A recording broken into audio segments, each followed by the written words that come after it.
life is not always fair. I can't explain everything, but I can tell you, God said He would take what was meant for your harm and use it to your advantage.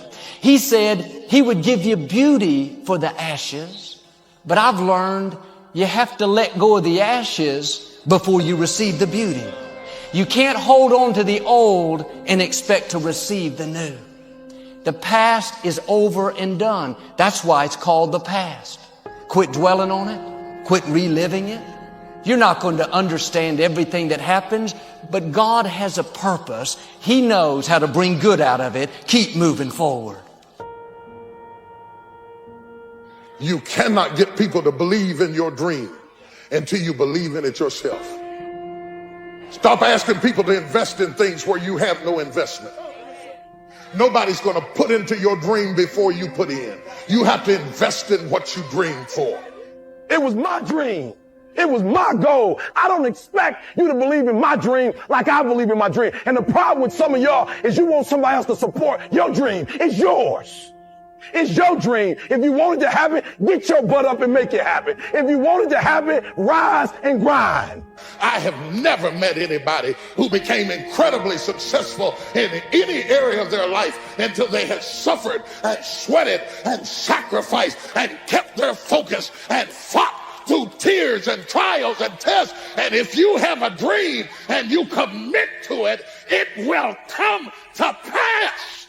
Someone's opinion of you does not have to become your reality. When you have a dream, it doesn't often come at you screaming in your face, this is who you are. This is what you must be for the rest of your life. Sometimes a dream almost whispers. And I've always said to my kids, the hardest thing to listen to, your instincts, your human personal intuition, always whispers. It never shouts. Very hard to hear.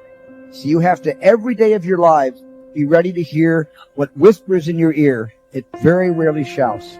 And if you can listen to the whisper, and if it tickles your heart, and it's something you think you want to do for the rest of your life, then that is going to be what you do for the rest of your life, and we will benefit from everything you do.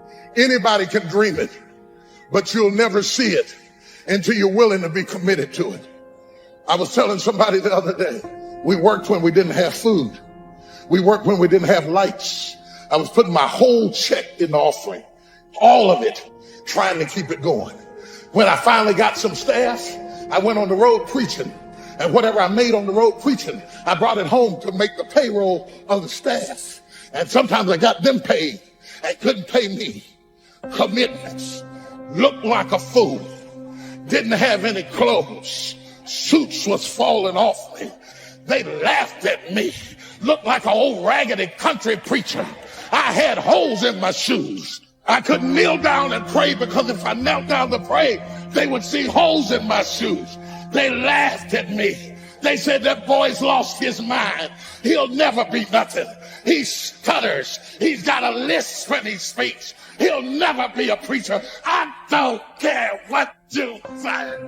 If you are committed to what you believe, you'll never bring down somebody who is committed. There's so much knowledge out there, so much information, so many ways to get better. And we make so many mistakes. We're the product of our mistakes. Everyone starts to blame other people for their problems. Well, I can't succeed because of racism or xenophobia or homophobia, some of which might be legitimate. You are the master of your own destiny. It starts with making your bed in the morning, being the best version of yourself, and being a champion of the decisions you make. Your breaking point is your breakthrough point. If God can remove something from your life that you never dreamed of losing, can't you trust Him to bring something new and better in your life that you never dreamed of? Oftentimes the lesson is sitting there right in front of our face. It's there to be learned, but we miss it, or we don't pay attention to it, or we think we know better until it punches us in the face. And the most important thing to learn is that we have so much to learn. We all do. And we can learn from school and from people and from experience, and we learn from life. But you have to process the information. You have to absorb it. You have to accept it. You have to open your mind. You gotta free your mind so that you can learn and make real progress. At some point, you have to learn that life is about what's possible for you right here, right now.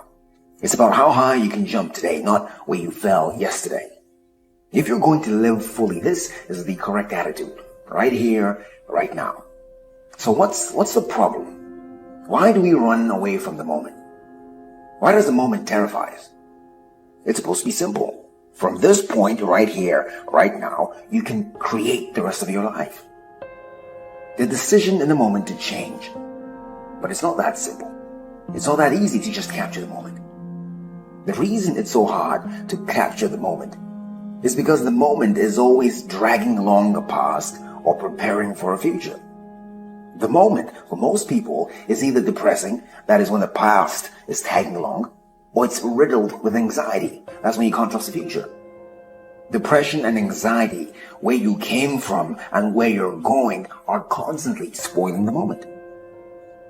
You got to become a risk taker. This God said, if you're not willing to risk, you can't grow. And if you can't grow, you can't become your best. And if you can't become your best, you can't be happy.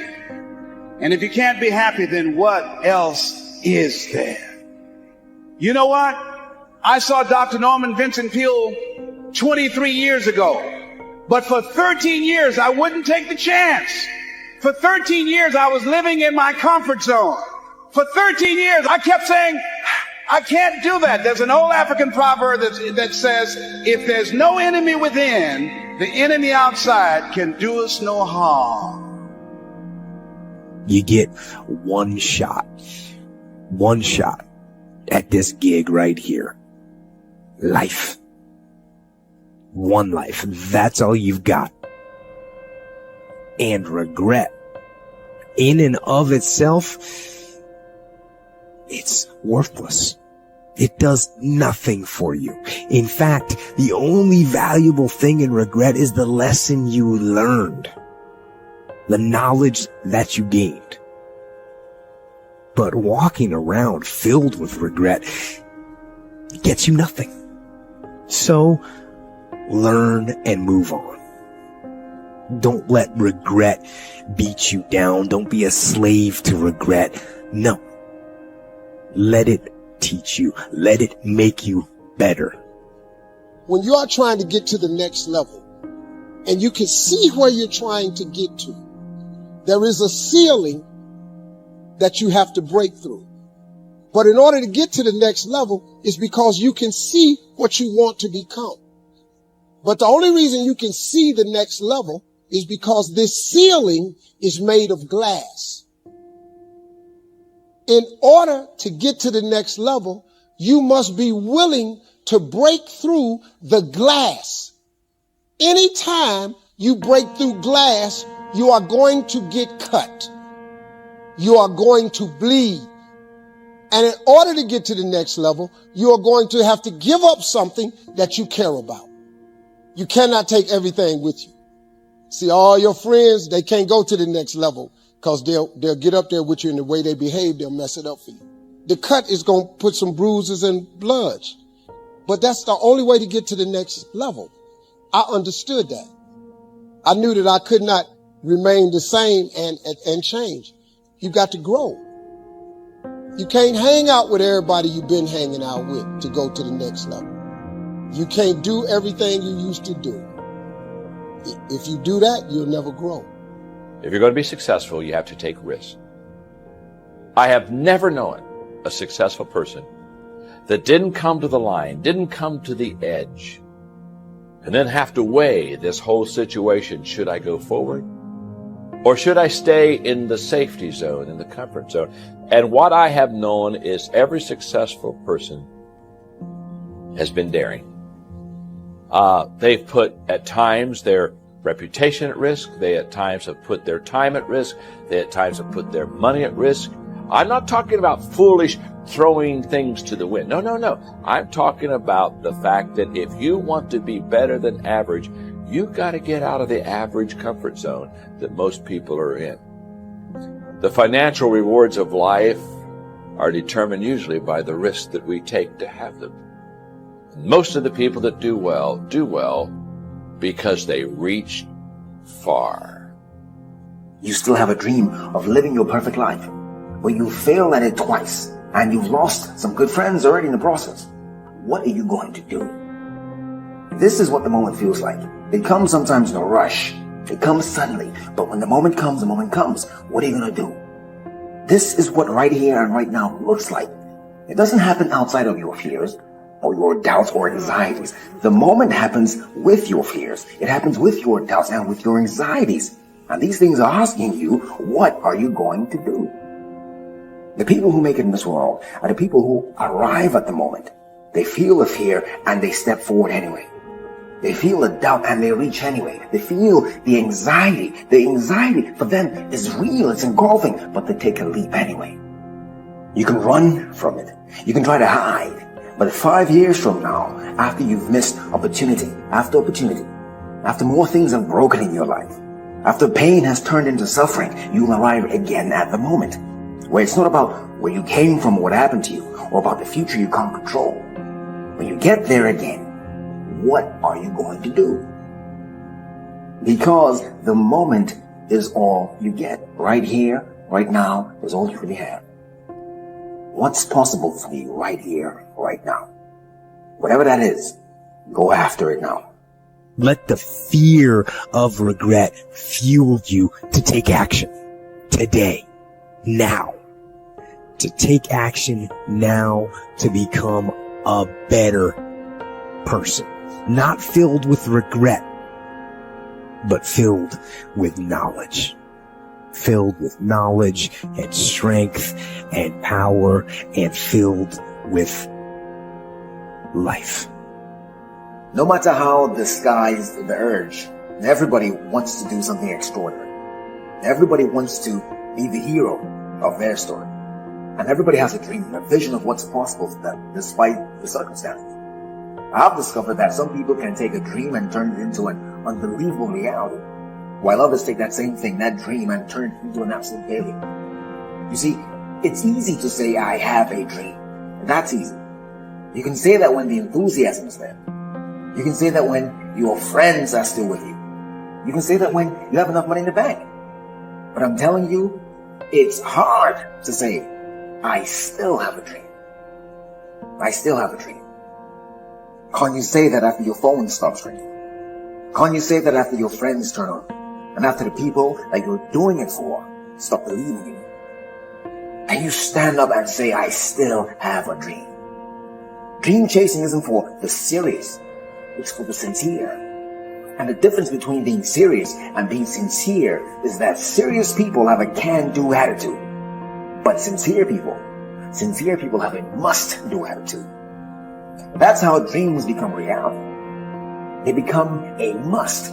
My children must survive. My life must change. My diet must improve. There's something about that attitude that's transformative. And sincere people understand it.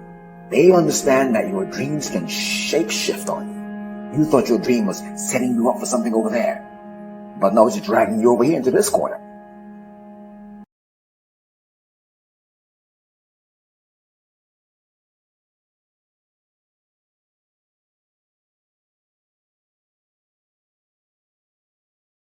Hello everyone, today I'm gonna talk about I will not quit. In life there are moments when the road ahead seems insurmountable challenges, stakes, backs and failure can make a questions our journey. But is those moments at the destination to the quit that defines us? Meet and is aspiring writer who facing a rejection after rejection from publishers. With each rejection letters doubt chips in. Maybe I'm not just not a card out of this. Maybe I should just give up. But deep down, Alex remembered that why they start writing in the first place. The person, the dreams, the desire to share stories with the world. I would not quit. I would not let rejection defend me. Despite the odds, choose the precisive. They pour their heart and soul into their work. Refuse the late stebacks derail their dreams.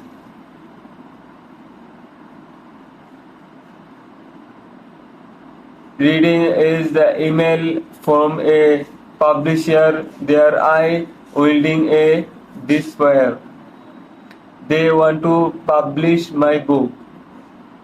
Holding a published book is their hands. In the end of Alex Precision's prey off, their story is reminder that success often lies just beyond the point where others choose to quit. So remember, when forced the adversity, the journey gets through. Don't quit, because it's only way to generate fear in you stop trying. This emphasizes is importance of perseverance and determination in the face of obstacles, using a relative character and choosing a narratively to impair viewers.